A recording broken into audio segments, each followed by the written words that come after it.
What is most important, standing alone in the truth or mingling with the crowds in error? More next on Polygamy. What love is this? She was born into polygamy. Her family followed the teachings of Joseph Smith. All of them, including plural marriage, especially plural marriage. Like many young girls, she had been promised to a man who was her father's age. But she fled. She ran away. She preferred an eternity of outer darkness to a life of polygamy. She chose hell over religious enslavement.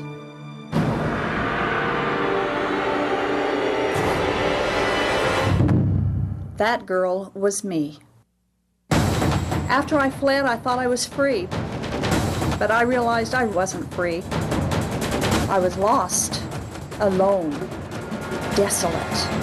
No home, no hope, no life. Then Jesus Christ found me and rescued me, and He loved me. In His love, I found real freedom, a real home, a real life. And Jesus offers you the very same thing. He is a shield to all who will take refuge in Him. He has been a refuge for me, and He can be for you too. Knowing the surpassing love of Jesus Christ today, this is why I can look back and ask, polygamy, what love is this?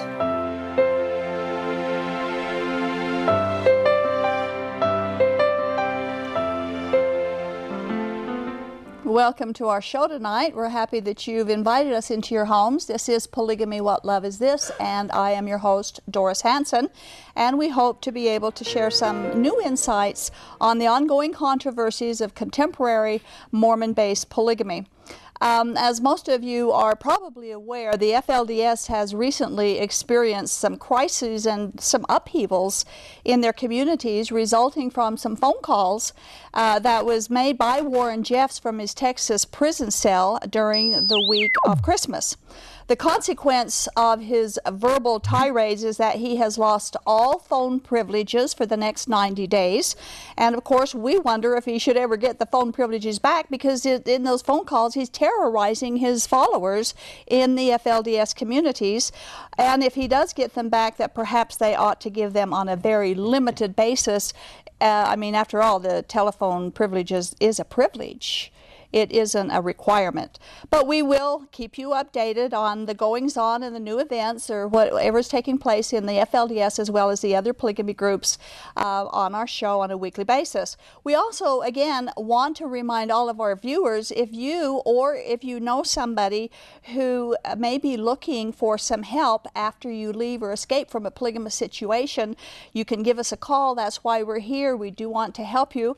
We have a toll-free number. It's 877-425-9993. It's a toll-free, remember. You can call us from anywhere, and we will even rescue you from wherever you're at. If you need to get out of polygamy and you have no other way to leave, just give us a call and let us know, and we'll help you however we can.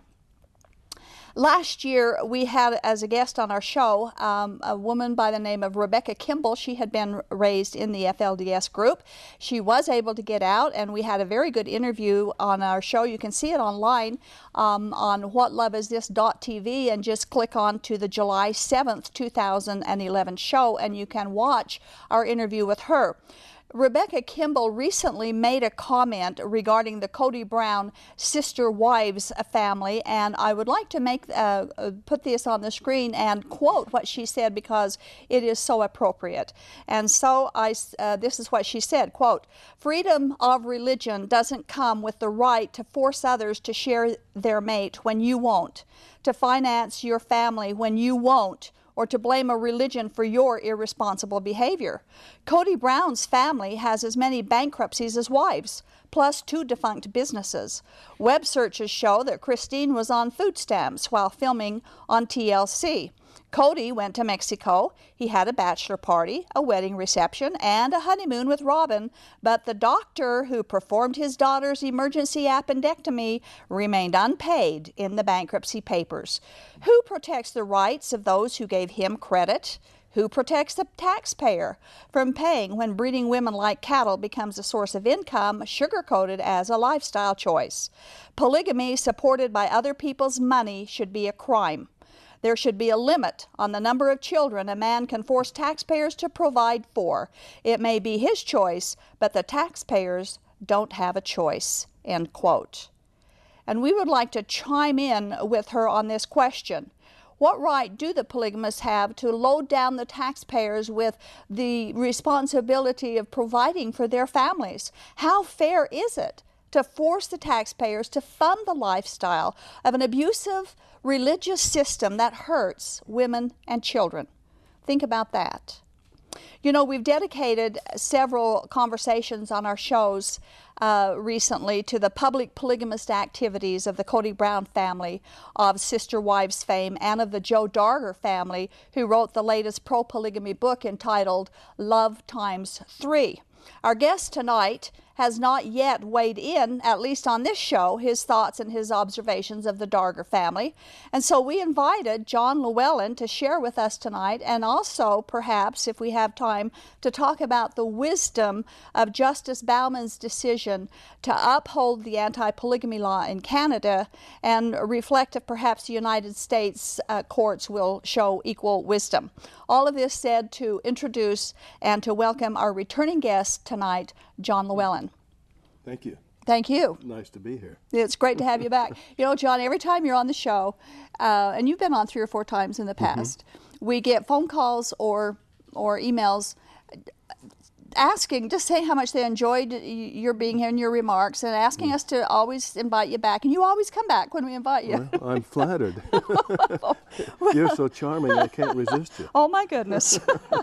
I wasn't fishing for a compliment there, but we do appreciate you, and you do have a lot of expertise in this subject. And you have a blog where you are publishing articles. Would you tell our viewers about that? Sure. In fact, you asked me to do a review on Love Times 3, and I just posted it on my blog, polygamybooks.org, today. So we probably won't cover everything, and you seldom do in these interviews, but if anyone's interested, they could log on that blog and read the entire thing. If you'll please excuse the typos.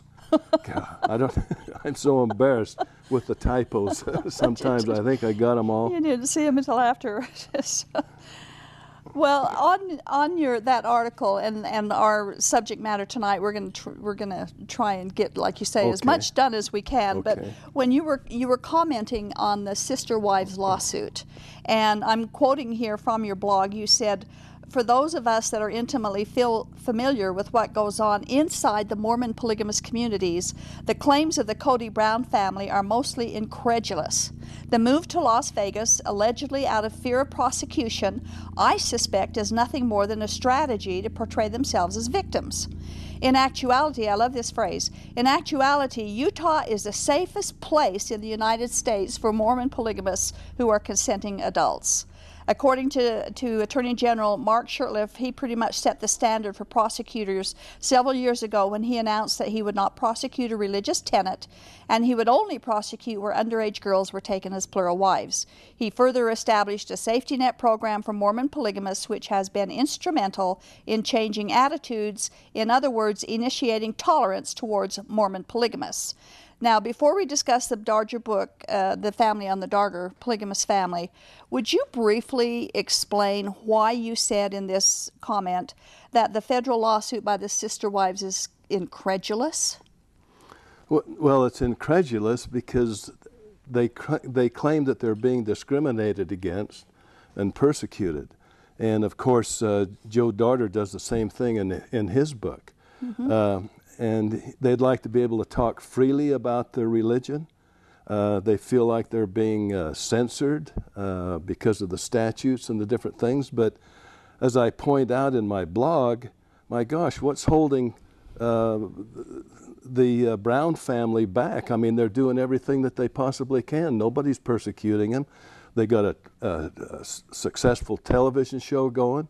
Here's the Darger family. They're doing the same thing. Principal Voices has arranged for them to give talks and seminars and different things to government employees. They've written a book. They're on television. They're the toast of the town. I mean,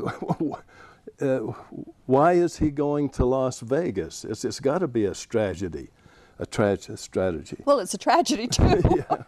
But you know, it's a fact. Utah is the safest place in the United States for polygamists, as long as they're not involving underage children. Yeah, I agree. I agree with you there. Well, last October, I think it was October, maybe it was September, the book, the Darger family book, Love Times 3, was released, and it was written by the Darger family, Joe Darger and his 3 wives. And we're going to get into discussion about the book. You said, first of all, that you think that they were recruited to write the book. Who recruited them, and for what purpose? Well, that's my belief. Now, you have to understand where I'm coming from. I lived polygamy, was part of AUB, Apostolic United Baptist, for about 20 years. And I'm very familiar with Ann Wild and Mary Batchelor and the people involved. My family at one time was very similar to the Darger family, so I have some empathy towards them. In fact, I think they're probably a pretty decent family, and believe everything they say, and are trying to live the best they can and trying to raise their children the best they can. But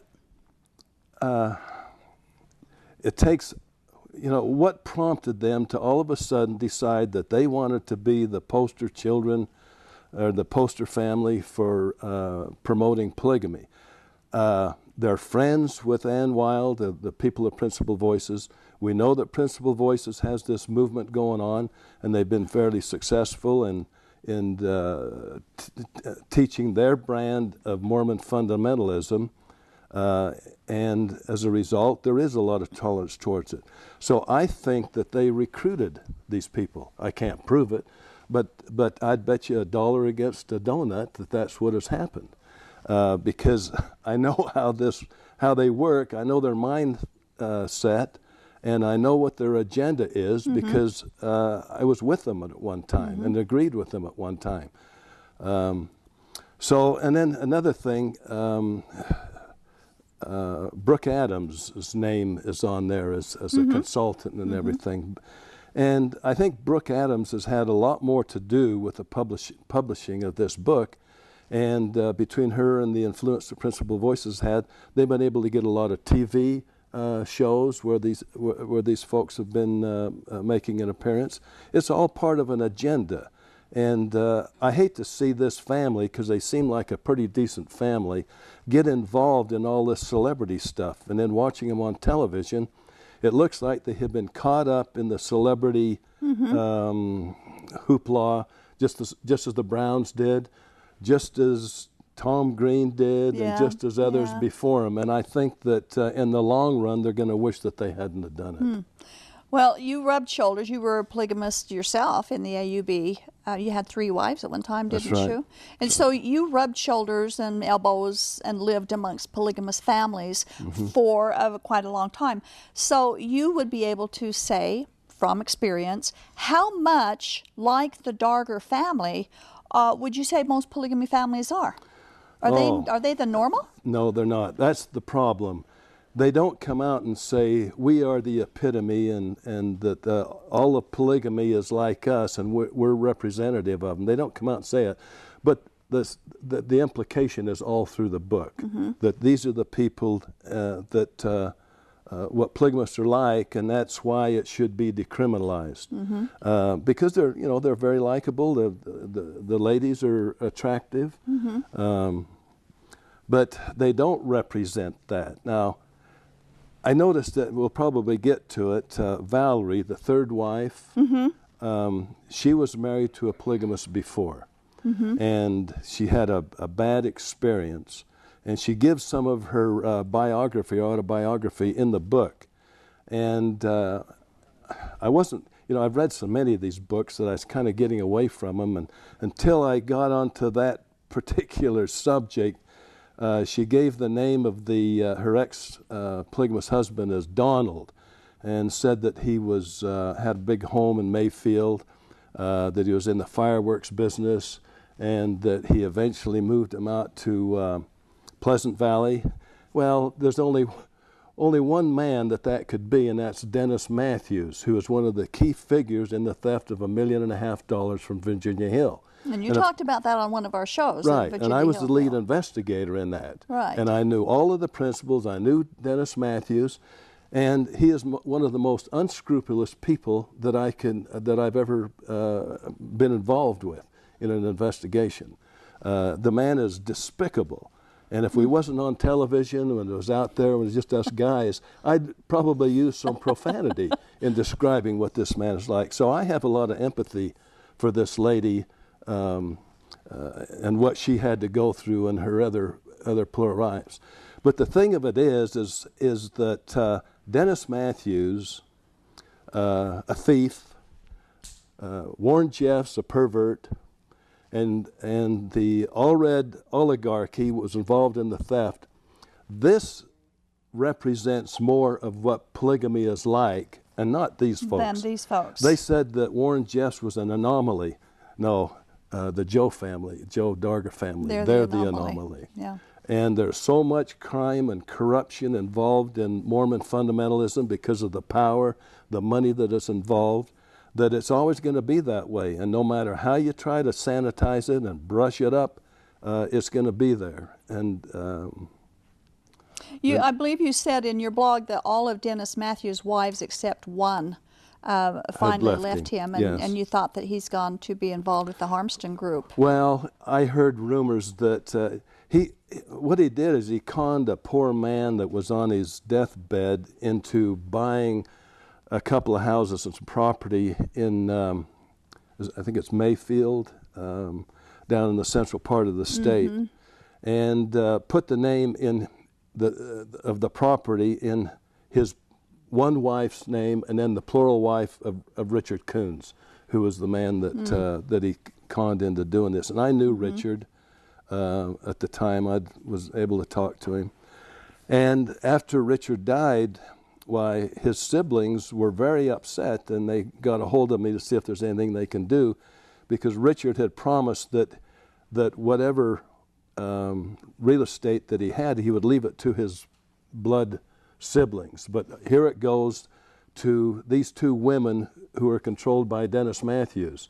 So he's down there now, kind of a guru apostle type, with his own little gathering of AUB people that are probably rejects. Well, I think he's had his hand in a lot of the polygamy groups, so in one way or another. Well, he has. He's been involved with some of the independent, from the FLDS, some of the people that are up here. I'm trying to think of the name, you'd recognize it. But I think if he is involved with Jim Harmston, all he's doing is playing Jim Harmston for what he can get. The same way as he played John Sugart in order to get his hands on the $1.5 million. So he's going to do what he'll have his hand here and there and wherever, but he'll be doing his own thing. So he's a man that just cannot be trusted. Now, in the book, and you mentioned this on your blog, they claim that the independents, they're independent, and maybe we better preface this a little bit for our viewers. Okay. There's polygamy groups where, like the FLDS, the Kingston group, the Allred group, and the Peterson group, these different groups. But then there are independents who they practice polygamy, but they don't belong to a specific group. And in the book, they said that they are independents. They don't belong to a particular priesthood group leader. And they claim that the independents are the largest category of Mormon fundamentalists. What's the truth behind that statement? Well, that's a gross exaggeration. I was a good friend of Ogden Krautz, who was the polygamous husband of Ann Wild. And he told me once that he figured that there was like 100,000 independent polygamists. And I said, whoa. Ogden, I said, that's an awful lot. I'd be surprised if there's 1,000. And he says, no, he says, I think that there's a lot of them in the church who are secretly practicing it. I really liked Ogden. He had a lot of integrity, and and he really believed what he was saying, and he was a good author. But I think it was more wishful thinking on his part. He just figured that plural marriage was so strong and compelling that there'd be a lot of church members that were living it secretly, and I just don't think that's the case. That's true. The independents are the least numerous of all of the subculture itself. Okay. And in the book, and also you mentioned this in your article, in a note to the readers in the book, it says, in the last paragraph it states, polygamy is the most widespread family structure in the world, permissible in more cultures historically than any other. Would you talk about that a little bit? That was probably true at one time, but the more westernized these countries have become, like Pakistan, for example, and Afghanistan and in Egypt, they were doing away with polygamy. While I was a deputy sheriff, I had the good fortune of meeting a detective from Pakistan, and we talked quite a bit, and we talked about polygamy, and he told me, and this would be back in the 70s, he says, we're doing away with it. He says, it's just not as popular as it once was. So where you're going to find polygamy outside of Utah, there'll be a lot of the Muslims but it'll be mostly in darkest Africa. And I don't think that is, I wouldn't say. And that raises a question in my own mind, because cultures that allow polygamy, they're depressive, they're oppressive, they're backward cultures, they lag behind economically, socially, and in regards to human rights. That's and true. Yet I hear polygamists argue that all the time. That's one of their argumentative points. Well, that so many of these nations allow polygamy, but they're oppressive. Why would they want to use that as an example? Do they really want the women to wear burqas and walk behind them 10 steps anytime they walk out with their husband? Is that what polygamists really want? Well, I believe there was some people in the FLDS would probably want that. They're just as strict in their own way in the way they treat these poor women. That's right. And these women don't know any different. And it's just like in Islam. I'm starting to study more of Islam, and there is such a parallel between Muhammad and Joseph Smith, and the treatment of women and the ideas that they get, that it's permissible to beat their wives, the Quran authorizes them. And, actually, I think right now there's probably more Muslim polygamists in the United States than there is Mormon polygamists. But they're a little bit smarter. They keep their mouths shut, and they don't want to. Well, people have asked us why we don't go after other polygamists, why we just do the Mormon polygamists. And our answer to that is the Mormon polygamists are the only ones that claim you have to do it to go to heaven. The Islam doesn't do that. They allow them to do it, but they don't say you have to do it in order to reach the heavenly glory, like the polygamists here do. You mentioned that, going to heaven because you're a polygamist, and Joe mentions that in his book, saying that a lot of people have a misconception that only polygamists are going to go to heaven. Well, the Mormon heaven is divided into 3 layers, and the highest is the celestial kingdom, and that's where the Mormon polygamists are going to go, and that's the only place that you can go to be if you're a polygamist. But it is so discriminating because no one else can go, and actually, Joe said in the book, and this was an out-and-out lie on his part, he said, polygamy is not essential to get into heaven, as many critics of the lifestyle falsely assert. Right. And so what I would like to do is, and I've got 3 statements from, now the Mormon polygamists believe in the same early Mormon prophets, seers, and revelators as the mainline LDS Church believe in. These guys believe in them just as strongly as the church does. They believe in Joseph Smith, they believe in the Doctrine and Covenants, they believe in Journal of Discourses and all that. Right. In the section 132 of the Doctrine and Covenants, and we're going to put this quote up on the screen, it says, And as pertaining to the new and everlasting covenant, which is polygamy, it was instituted for the fullness of my glory, and he that receiveth the fullness thereof must and shall abide the law, or he shall be damned, saith the Lord. Right. And then in Journal of Discourses, and this would be Brigham Young, he said this, Volume 3, now if any of you will deny the plurality of wives and continue to do so, I promise that you will be damned. Yeah. And then Orson Pratt, he was another seer, has got a book called The Seer, and he said, God has told us, Latter-day Saints, that we shall be condemned if we do not enter into that principle. Now that's only 3 quotes. And yet Joe said that that was a lie, that they had to live polygamy. But what does it mean to be damned? What is Mormon damnation? Well, that means you'll probably go to hell. And yet that's what they taught. Yeah, you won't be able to progress along with the rest of the polygamists. I think what Joe was referring to is everybody will go to heaven, but it'll only be the polygamists that'll go up to the highest heaven. And all those honorable men of the earth who didn't accept polygamy, men like Thomas Jefferson or Abraham Lincoln, they will be the servants of those polygamists. So here you got Warren Jeffs, and they say that he's an anomaly, but yet he's driven by the same doctrines as these people are. Exactly. In fact, Warren will have a greater exaltation than Joe, because Warren's got 60 wives and Joe has only got 3. So according to Mormon doctrine, will Warren Jeffs and Dennis Matthews go to celestial glory? That's right. Yeah, they'll go to the highest degree of the celestial glory, and people like us will be shining their shoes and different things. Jim Harmston used to laugh. He was going to have Gordon B. Hinckley shine his shoes when he got up to the celestial kingdom. Is that right? Yeah. Oh my goodness. Yeah. It's all a myth, and it's all a big fairy tale. When you get right down to it and analyze it. It is. It certainly is a myth.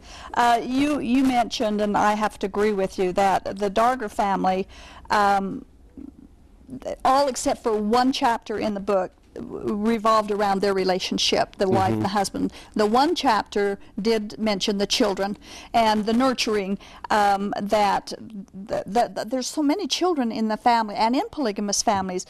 You doubted that if the Darger family provide the nurturing and the attention that all their children needs. Well, how much can they supply? That's right, and I say that from experience, from my own experience. I was so busy trying to keep the peace between 3 women and then 2 women, when one left me to become the 5th wife in a more affluent polygamous family. My biggest regret is that I didn't have the time to spend with my children and teach them and inculcate with them the importance of an education. They're all good kids. They're all good workers. And I love them, and there's no way I could reject them, even though what I did is wrong. There's no way I could reject them. I wouldn't have a posterity without them. Yeah. But you cannot. There's just too much to do. You can't satisfy the women because they're always testing you. The jealousy is there. When Ann Wiles said that she had solved it, that after 2 or 3 days she was no longer jealous, that's malarkey. All of these women, if they got any intelligence at all, that's always going to be there, and they just have to shelf it. And so the man spends so much time towards their needs that the children are neglected. It's the mothers in the polygamous family generally that raise the children. And there's been some very intelligent and wonderful kids come out of the polygamous families. Look at you. Well, I agree. There's a lot of them Rebecca who have Kimball. come out. Yeah. I could name off a whole bunch of people, When I read the book, it was the most boring book, like I said earlier. But I got through it because I needed to, for the show. But there were a few places that I would groan when I would read it, and there were some places I actually would shed tears. Yeah. Of course, going back to my own experiences too. But one of the places, some of the tears I shed too is because they're clinging onto false doctrine. They're hanging their eternity on this false doctrine. Right. But on page 199, Joe said, the husband, he said that he cannot meet the emotional needs of all of his wives, and he called it their baggage. He said if he tried to meet all the needs of all of his wives, he would be little more than a pack horse, that they were each to meet their own material and emotional needs. Now, this grossly but correctly illustrates the unequal status of women in polygamy. The man is the focus. His needs are always met. Yeah. It's love times 3 for Joe Darger, that's right. But it's love divided by 3 for each one of his wives. That's correct, yeah. And I don't know how they do it. But it is such a facade they're putting on. It's so phony when they say they're jealous. They admit their jealousy. Right. They wouldn't be normal if they weren't. Of course not. And then they turn right around and say, "Well, I don't, dislike any of the sister wives and so on." But the jealousy is there. It's not that they dislike them, but it's a natural thing. God just. Well, they say that the idea is to overcome those foibles and the jealousy and the envy and things like that, and that's what elevates you and makes you more worthy than monogamists, that have these. But it's always there. I wasn't aware of one family, including Owen's family, that didn't have problems with the wives over envy or. There's always going to be the favorite wife or the dominant wife. And the favorite children. And the favorite children. Dominant children. And there's no equality in Mormon fundamentalism. If you take AUB, Apostolic United Brethren, as a model, which is probably the most liberal of all of the groups, there's the elite and there's the secondary. The elite families, the priesthood families. That's right. There's no equality. Right. I know that. I know that from my own experience. Right, it's the same in the Kingstons. The Kingston clan or the Kingston boys, they take the cream. And what's left is what? A lot of the boys, I know for a fact, have to go outside of the group to find wives because the Kingstons have first pick of all of the nice young choice girls when they come of age. And the birth ratio is 1 for 1. That's so right. when you've got 30 wives, that's right. 29 men don't get a wife. That's right. Well, we're at the place to where we need to break and give a message, open up our phone lines and give our message of our ministry. I also like to take this time. Last week we mentioned a woman that had 6 children that needed some help, and we are grateful there were some donations that came in to help her, and we want to thank those who did that. However, we still need a place for this woman to go. We're still looking for a home to be able to put her in. And I also would like to remind you, too, that we are tax deductible. Anything that you would give or loan to the ministry would be a tax deductible for you. And our phone lines are open. Our number is 801-973-TV20. And now we will share our message with you. You are watching Polygamy, What Love Is This? Broadcasting live from Salt Lake City, Utah. This program is the broadcast outreach of A Shield and Refuge ministry. Shield and Refuge is a point of first contact for Mormon fundamentalists who question the doctrines of the religion or who are actively seeking for an opportunity to escape the polygamist lifestyle. Examining the claims of fundamentalist doctrine against the backdrop of biblical truth is central to our efforts. We invite you to contact us. Call toll-free at 877-425-9993 or email us at tv@aboutpolygamy.com.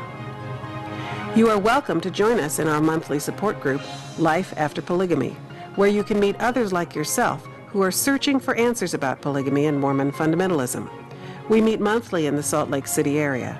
For more details about time and place, call us toll-free at 877-425-9993 or email us at tv@aboutpolygamy.com. We want you to know that we've made available to you some outstanding resources free of charge. You will find them at our website, www.whatloveisthis.tv. There you will find the DVD, Lifting the Veil of Polygamy, which documents the real-life stories told firsthand of those who were lifted out of the culture of polygamy through the power and love of Jesus Christ.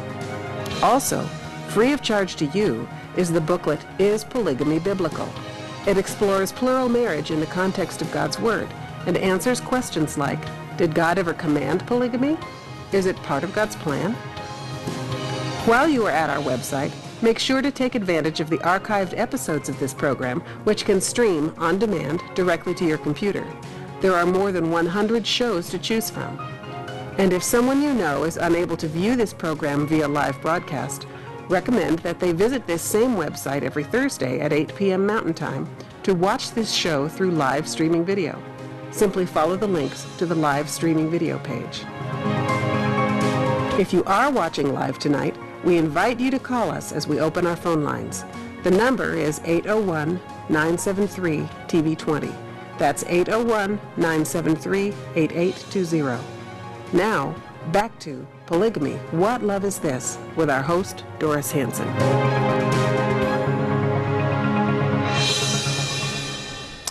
Welcome back.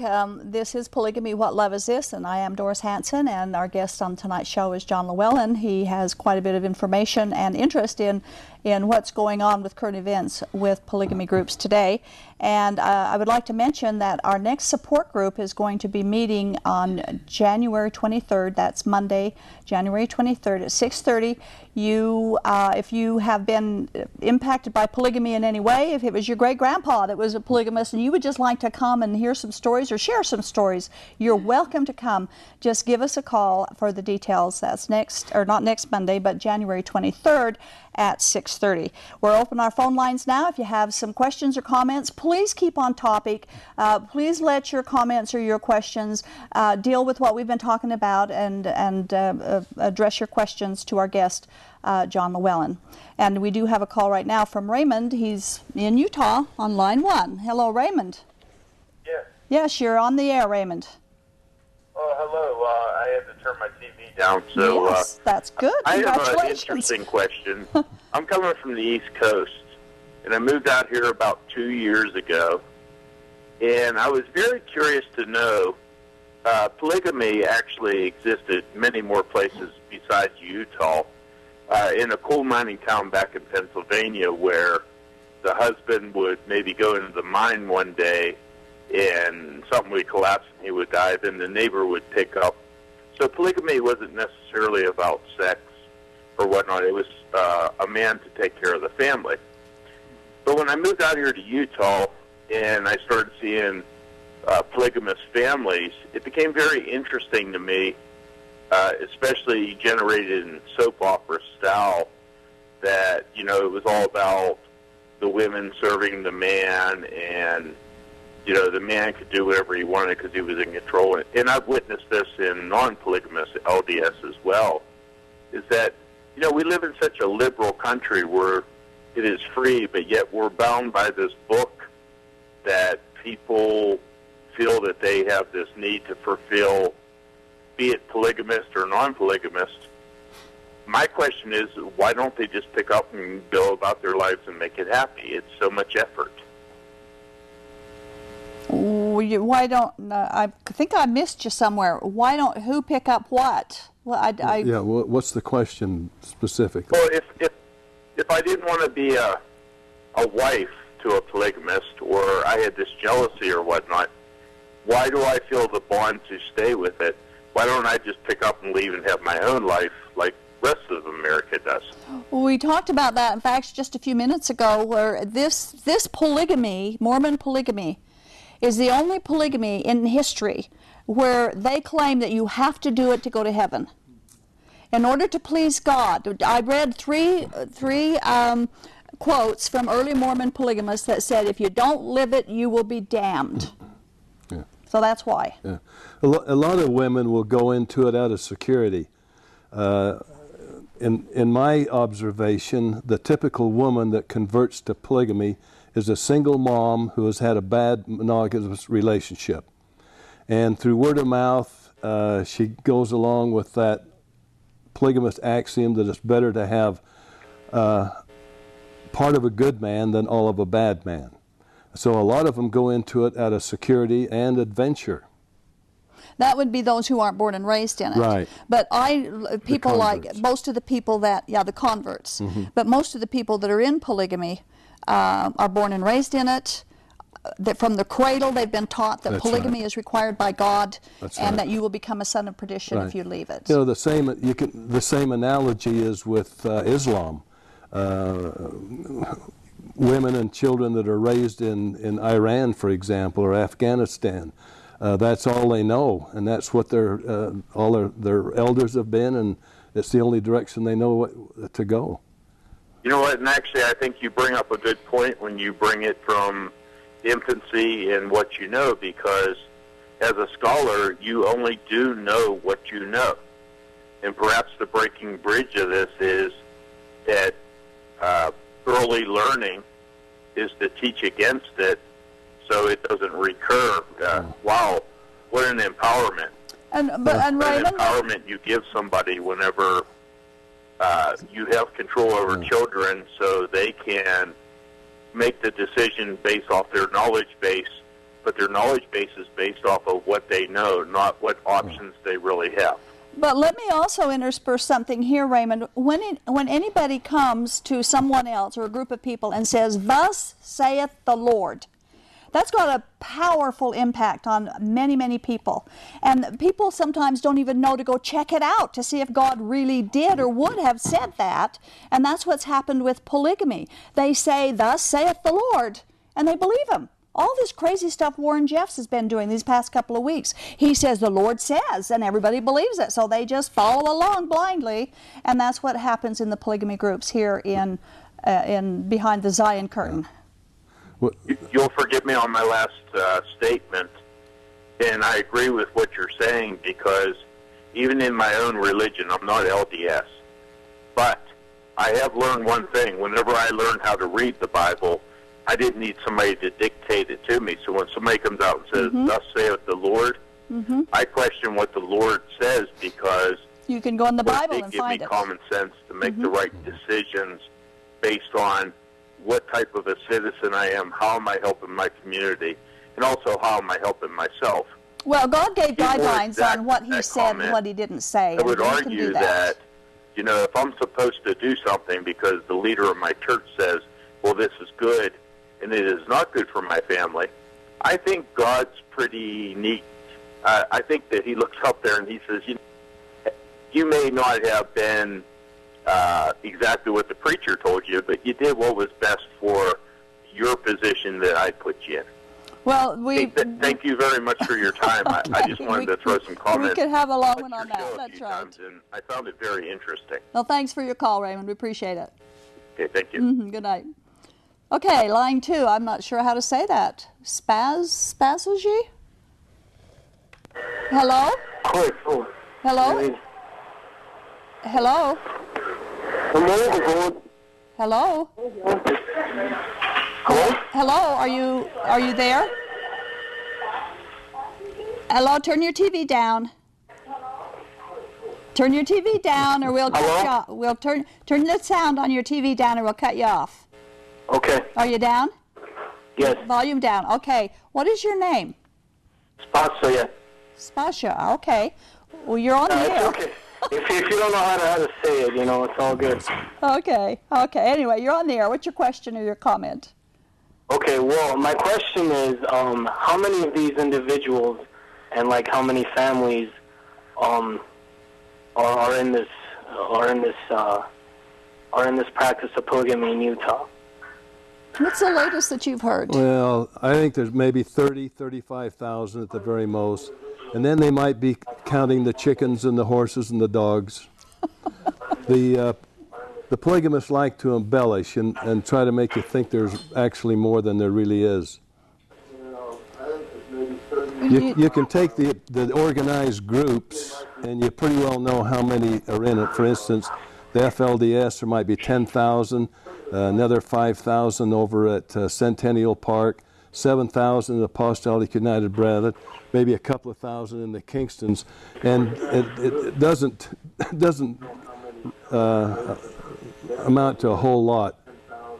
Yeah, there's been numbers mentioned from 30,000 to 100,000, right, somewhere in between that number, but nobody really knows for sure because the polygamists never tell the truth. They hide.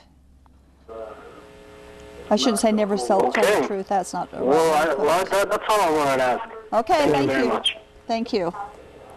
Okay. I apologize for that statement. I said polygamists never tell the truth. That isn't true, and I was doing a hyperbole there.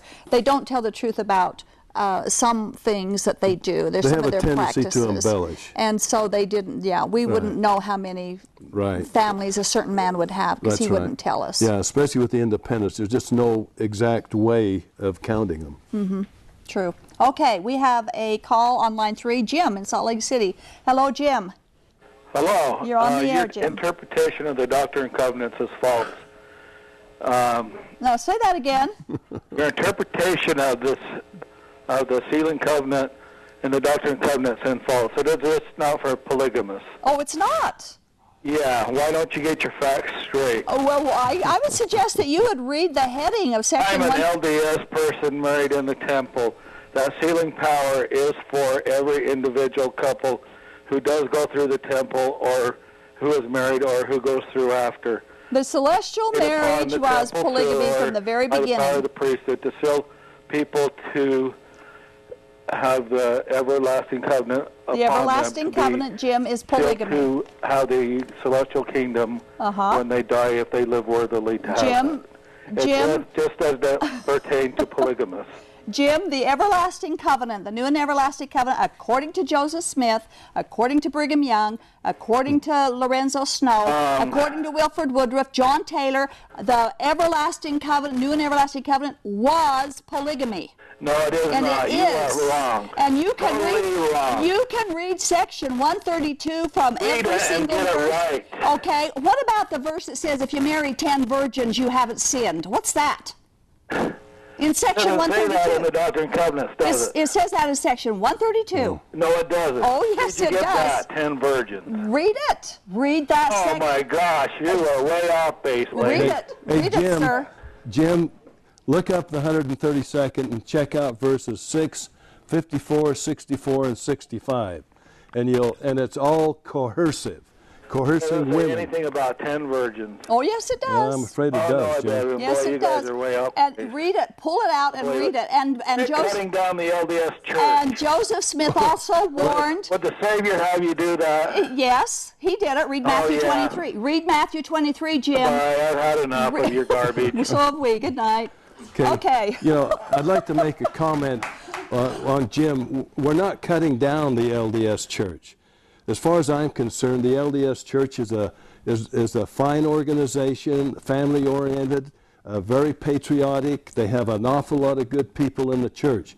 We're talking about the Mormon fundamentalists who are not members of the church. We weren't even talking about the church at all. No. Nothing's been said about the church at all tonight. We did mention the Doctrine and Covenants. That's right. But the polygamists believe in the Doctrine and Covenants. Right. And the section 132 is still part of the Doctrine and Covenants. And the introduction to section 132 says that it is the doctrine of polygamy. Right there it says it. That's right.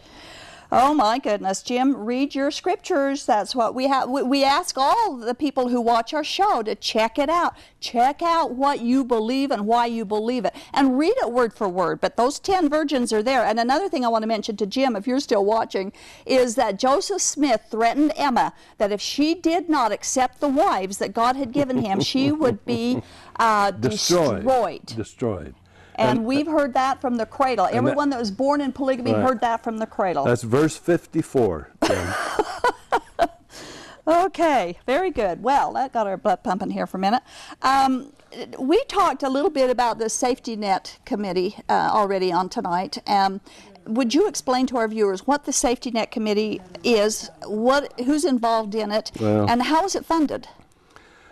Well, it was first organized by the Attorney General's office, and it was ostensibly to break down bridges or build bridges and break down barriers, so that there was some meeting of the minds between the general public and the polygamists. And I attended a couple of the meetings when it was first organized, and most of the people that were in attendance, other than employees of the state of Utah and a member of the Attorney General's office, was practicing polygamists or pro-polygamists. And it was all about tolerating Mormon polygamy. And the idea was for the safety net not to take sides one way or another, or not to discuss decriminalization or anything of that nature. It was just to kind of to help out those that were in need. But it became, in my opinion, so pro-polygamy and tolerant of polygamy, and I was involved with Tapestry Against Polygamy at that time, and they had been told not to use words that might antagonize or offend the polygamists, and seems like I couldn't open my mouth during those meetings without offending them. And well, we often can't do that in almost anything these days. Well, that's the political correctness. Yeah. It's just become very political correctness. So it's funded apparently by the government, the United States government, and but I couldn't see where it's actually doing anything to cut down on the abuse that occurs in polygamy. Well, it doesn't, and it actually gives them more freedom to, and they wanted them more freedom to come forward and talk about abuse, but it doesn't do that. It just gives them more freedom to come forward and talk about this was their a lifestyle. couple of years ago, and they were trying to get members of the FLDS to come and join them, and also from the Harmson group and come and join them. But I don't think what they understood is the authority factor that's involved in Mormon fundamentalism. You have Lemoyne Jensen, Jim Harmston, Warren Jeffs. These guys figured that they're the one and only prophet mentioned in verse 7 of the 132nd section of the Doctrine and Covenants, Jim. And they are actually surrogate gods. And they're not going to give up any of their authority to the safety net, to the Attorney General, or anybody like that. No. And as far as the government is concerned, with those people that I mentioned, government is the enemy. You know, the Mormon fundamentalists, I found out, are really great haters. They are some of the best haters that you could ever find. Read some of what the early Mormons said. And they their hate hate apostates, speaks. they hate the government, they hate blacks, they hate Jews, they hate just about everybody except themselves. And then they even fight among themselves sometimes. Yeah, that's why there's so many different groups. Right. Okay, we have Kendrick calling from Park City. Hello, Kendrick. Hello, Kendrick. Hi, Doris. Yes. Did you turn the volume down on your television? Yeah, I did. Okay, what's your question? Well, I've got a prospect of getting a job out in Park City. Currently dating some women out in Atlanta, where I'm from. And I was just wondering the best strategy to, with my job transition, to move out, and maybe some advice to tell the women I'm living with to come out to the West Coast with me. Would you like to repeat that? Yeah, you're breaking up a little bit. Yeah, you're breaking up, and I have a feeling that this is kind of a strange call. Can you hear me now? Yeah. Are you okay? Would you repeat your question? Yeah, I'm in a job transition. Yes. I'm looking to move out to Park City, and just looking to get your advice, maybe a strategy on talking the three women I'm in a relationship with to continuing a relationship and moving out west. You know, we're not going to deal with this call, so we can't give you any advice there, except you're asking for trouble. Yeah, let them go. Bye. Okay, line 3, Paul in Salt Lake City. Hello, Paul. Yes, I just had a comment. I'm not going to argue anything you're talking about. Are you aware of the situation in China at the present time and their history of polygamy and the problems they have over there? If you've ever visited China, I visited several years ago, and our guide was he was Chinese, so he knew the people had grown up there. And he says, well, you probably know that in the ancient times, the Chinese had concubines. They just didn't have wives. They had thousands of wives. If you go to Beijing, you go to Tiananmen Square and the Emperor's Palace, you look off to the one side, and there's a residences for thousands of wives that the Emperor would have, so he was married to each one of them, not one or two or three, but thousands of them. And the situation now today is, what they do in China is all the wealthy men have many wives, but they don't live together. They live in separate houses. So have a wife in one house and a family, and a wife in another house and a family. and a wife in another house in the family, and a wife in another house in the family. That's how they get away from the one-child policy, and they just pay off politicians or whatever they have to do. I don't know if you're aware of that, but you don't hear a lot about it because it's all covered up. But somewhat. In Adam's Curse, it talks about the polygamist in China. About the what? Kind of like, it's a book, Adam's Curse. Oh, they talked a little bit about that? Yes. I don't know if you're still where that still goes on now, but it's even more prevalent. It's just not talked about. They just do it, but it's not publicized or even in the open. It's also secret and done, but it's still, it's so much more prevalent than it is in America, or even Mormonism or fundamentalism. I didn't know if you're aware of that.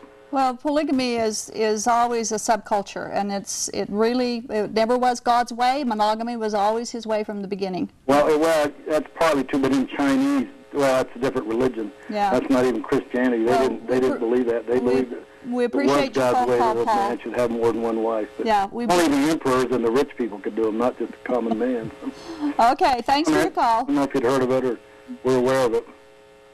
Okay, well, it doesn't really relate to Mormon polygamy, but we do appreciate your information. Yeah, I just wanted to know that the world's a bigger place than just Utah. So.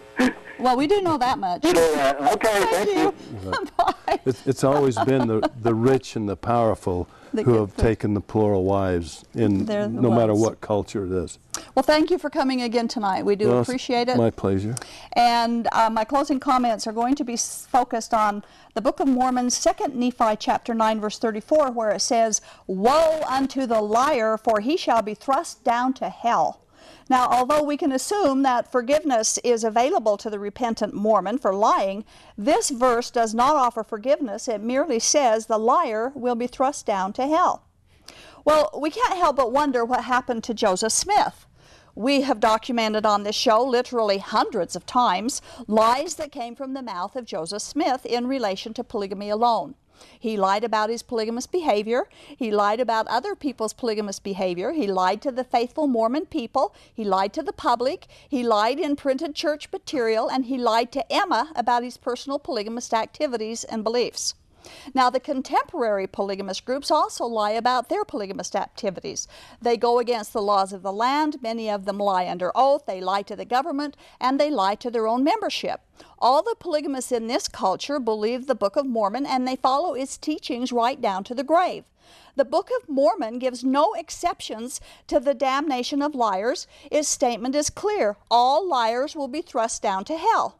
Now, all Christians were grateful to God Almighty, who wasn't a man and became a God, but who was God from all eternity past and became a man so he could die for us all, because God died on the cross for all sinners. That includes liars, polygamists, Mormons, Christians, Muslims, atheists, everyone who will trust in him. Eternal life will be given as a gift to those who will acknowledge that he is a sinner needing a Savior.